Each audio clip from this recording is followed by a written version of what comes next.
So today I will talk about something I hope it will be interesting to you about the gaming market in China. First of all, a little bit introduction of myself. I'm Ken. I've been enjoying video games for more than 30 years, and I'm now working in NetEase in China. In case you haven't heard about NetEase, NetEase is one of the earliest internet company in China. We provide a lot of different internet application service like email, online music, online education, portal website, search engine, and etc. And of course, including online gaming. I started working in NetEase in the online gaming business since 2003, so I've seen a lot of changes. And the gaming market back then was totally different from now. NetEase is also one of the biggest game developer in China. We have over 6,000 game developers, and we also happens to be one of the biggest game publisher in China. We not only publish our own in-house developed game titles, we are also publisher of some very popular game titles like World of Warcraft and all other business entertainment products in China, and some other foreign titles as well.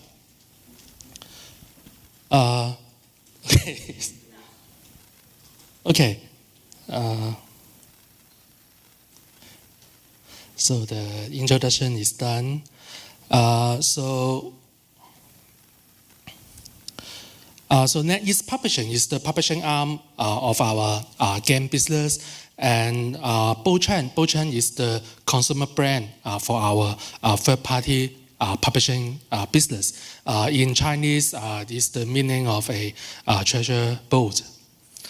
So today, I would like to talk about the publishing aspect of Chinese game market. So first of all, I'm sure you have heard about stories in China gaming market a lot. And sometimes the stories about Chinese market could be confusing because almost every single story about China do have two sides. For example, not just in online gaming, but for example, China is the second biggest economy in the world, but at the same time, it's also a developing country. So this is quite a contradiction to each other, but they are both true. So I will try to talk about couples of story that's related to the Chinese game market, and they just like all other stories in China, they all have two sides of the story. And the two sides seems contradict to each other, but they are all true and correct. So the story one, we heard about this a lot. There is a huge opportunity in China market. According to some statistics that you can easily find on the internet, just the population-wise, there are over 600 million game consumers, including mobile and also PC, and could be console as well. So there are over 600 million players in China. They would spend time or money into video game products. So which is a huge number. It's almost double of the population of the US as a country.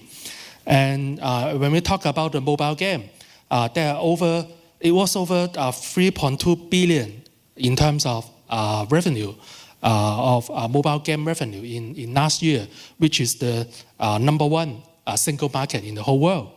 So this side of the story is definitely very encouraging. So it's a huge market and a lot of opportunity for game developers or game publishers in China. But the other side of the story is in last year, 2018, there were over 9,000 games officially launched in the market. It was 2017. 2018 was a very particularly special years because the previous session also mentioned that there has been some suspension of the official government approval. So supposedly we supposed to see even a higher number in last year, but still this is the average number you can expect the number of new games launched in the market in a year in China, which means it's a hugely extremely competitive. Every time when you launch a new product in China, you expect to compete with hundreds or even thousands of new games, and you have to be very innovative and spend a lot of money in marketing in order to stand out from the competition. And on the other side, this is the top grossing chart for all the new games launched in last year, 2018. So you can see among the top 10 grossing mobile game launched in China last year, 8 out of 10 are locally developed in mainland China.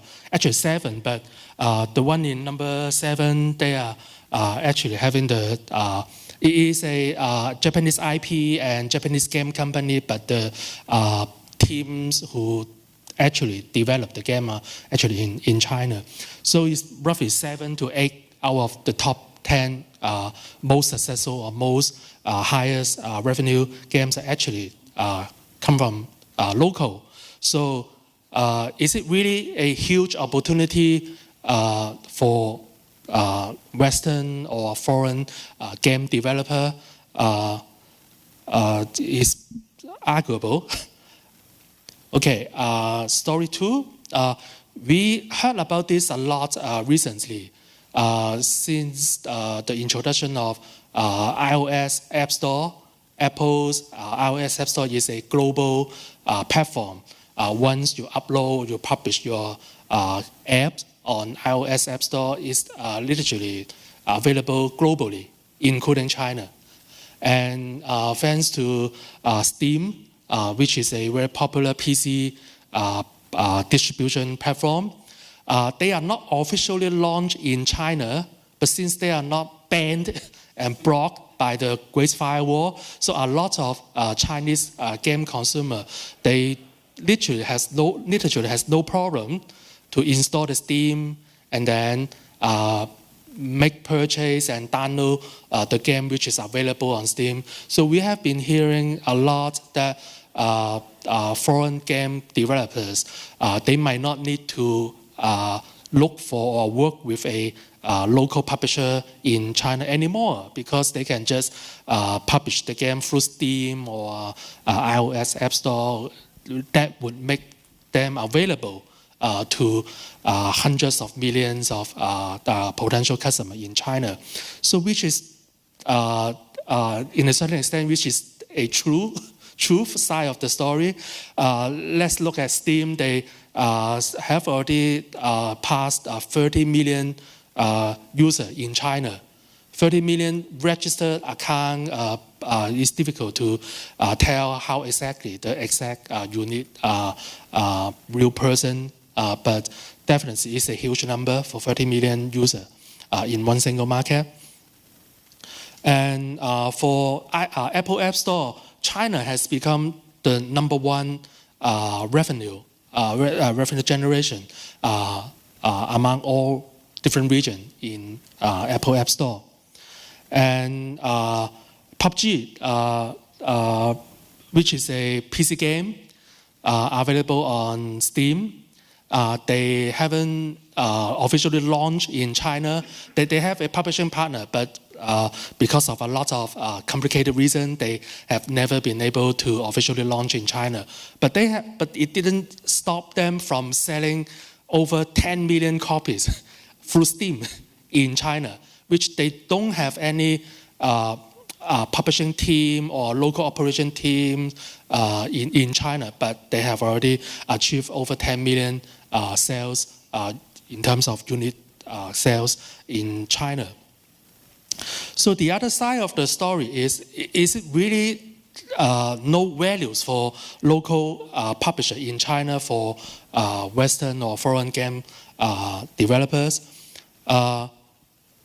It also happened last year that Apple removes over 25,000 apps on the App Store for the China region.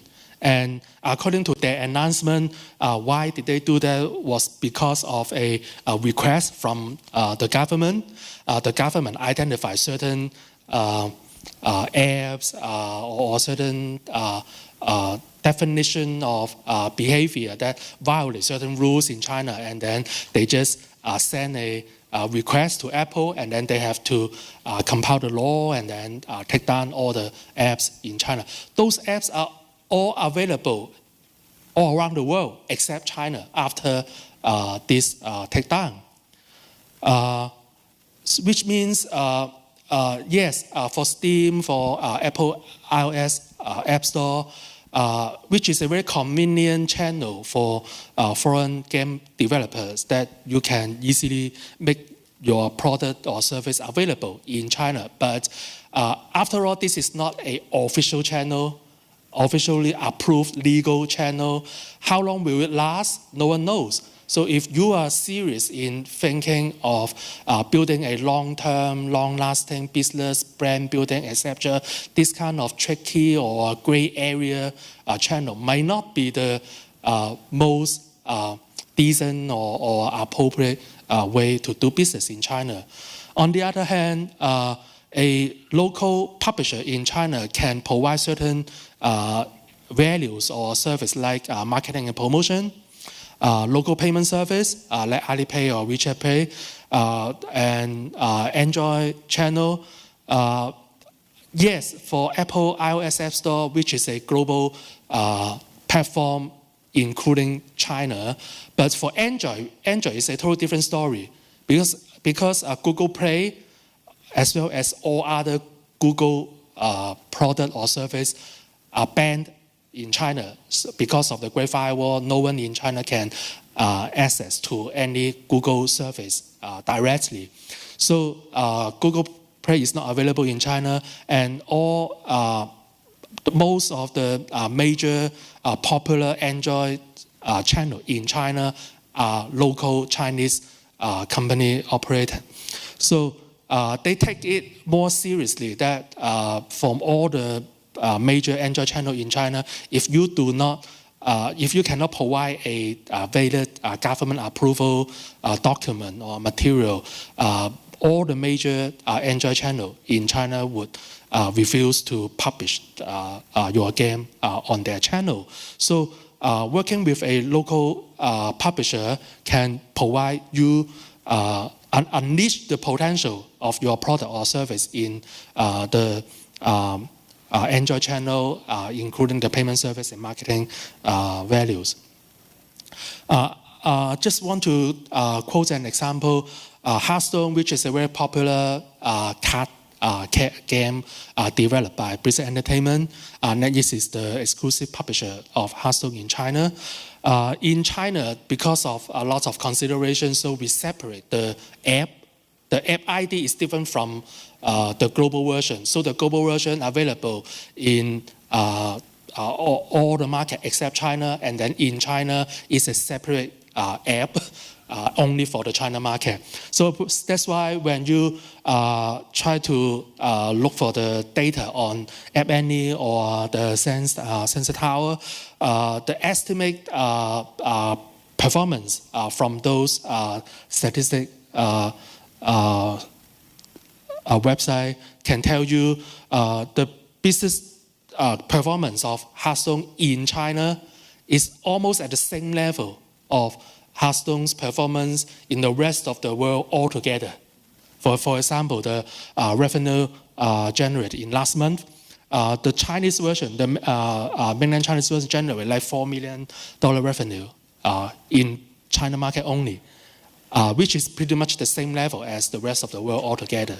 So with a proper publisher in mainland China, we have a lot of local input and surveys, brand building, community management, and explore all the possible channels which could make a difference to the ultimate performance compared to just make it available on iOS or Steam through this gray area channel. There's another impression about the Chinese market is that only free-to-play game could work in China, which is true. Again, this is the top apps in 2018. 100%, 10 out of 10. Actually, the list would go on to top 20 or even top 30. All the top performing app games in China are free-to-play games. So the players in China, we come from a different version of the history. We did not have the video game market or industry in 80s or 90s in the country. So a lot of game players in China, they grow up with free-to-play game. We do not have such a concept or idea that we walk into a game shop and then pay for $30, $40 and own a game physically and then take it back home. It just never happened in China. So that's why the free-to-play game is basically the norms of mainland China. So is it 100% of the story? Not exactly. In recent years, we start to see more and more boss model titles also doing pretty well in China. As I mentioned previously, PopG, which is not a free-to-play game, you need to pay for like $15 before you can start playing the game. But it didn't stop them from selling over 10 million copies in China. Overwatch, which is a even more premium game that we sold over 6 million copies in the first 6 months, which is selling at $32, which is very close to the price level in the rest of the world. And even for local Chinese game, this one is very popular. Early this year, around Chinese New Year, they sold 600,000 units on Steam in the first month. So it's not absolutely impossible for making a premium model game, and then it's just a different type of consumption behavior. And then the next one, Android, for Android market, there are over 200 different Android channels in China, and everyone may require separate SDK integration. They have different payment gateway, different membership system. So if you want to really explore the full potential of the Android channel, this is what you might need to go for. All the popular, and sometimes they are exclusive to each other, especially for those Android app store operated by phone manufacturer, because phone manufacturer would make their phone in the way that you cannot install any other Android app store on their phone, which makes their app store is the only way you have to go through in order to tap into that piece of the segment of the user group. But it becomes much easier nowadays. One of the services that we provide is we call it Universal Android SDK. So one single integration to the app, which allowed the apps to cover 100% of the Android channel in China, one-time integration, and we also provide lots of flexibility and visibility to our developers partner. So finally, this is also an impression that in order to make a game work in China, you need a lot of changes or modification in the game, which is true. We look at a lot of successful cases in China. League of Legends, everybody knows what is League of Legends. The China version looks very differently from the global version, even include the art style, some character design like the Annie. The art style is totally different. They make new art specifically for the Chinese user. And some other example that I may not have time to go into details. But the other side of the story is it's not necessarily true. It's not a hardcore requirement that you have to change a lot to your game in order to make it work in China.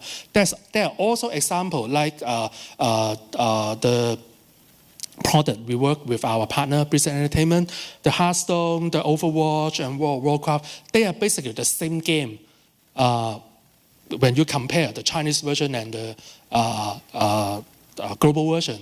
Business model is the same, the art is the same, 99% the same except for certain mandatory modification in order to get through the censorship. But basically, the user, the community, if a Chinese game players of those games, when they talk to the fellow game players in US or in other regions, they are basically talking about the same game. So finally, the conclusion that I want to talk about is China is always a very fast moving market, and we are in a particular special time frame that a lot of changes is happening in last year and this year, and we expect to see a lot of changes keep coming soon. So what you know today may change rapidly in the next couple of months. But eventually, I hope if you are interested in grab a bite in the market or something, always think long term and most importantly, work with a trustworthy partner in China. Thank you.